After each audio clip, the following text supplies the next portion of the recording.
In the distance was the sound of sirens, high-pitched and keening. They hadn't stopped for the last half hour, sometimes getting nearer, sometimes further away.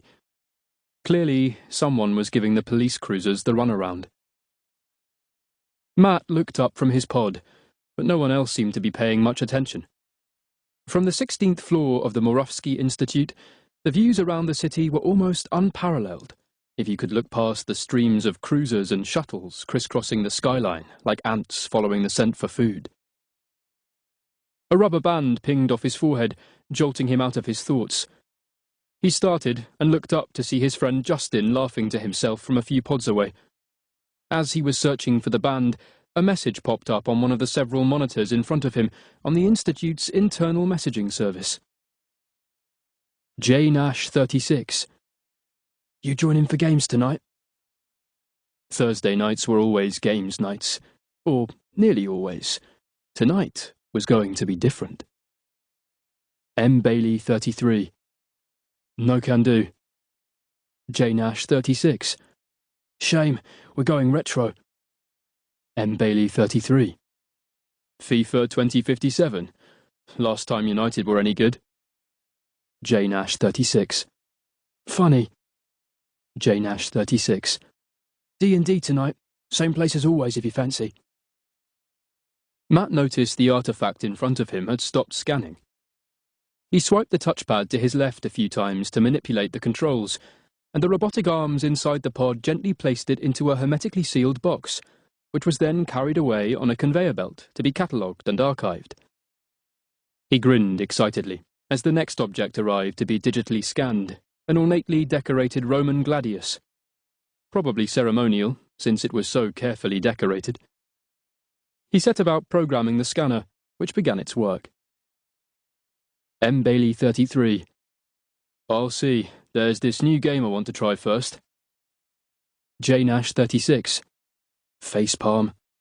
Course, I forgot Gods and Kings released today. Matt had started to type out a reply, but his gaze was fixed on the gladius in front of him. To his boss, he was just an office monkey, hitting and swiping the screens in front of him to digitize the seemingly never-ending pile of materials that the Institute brought in from museums around the world. Most of it was little more than rubbish. Well, archaeology was literally rubbish, the detritus of people throughout history. But occasionally there was the odd hidden gem, like the sword in front of him.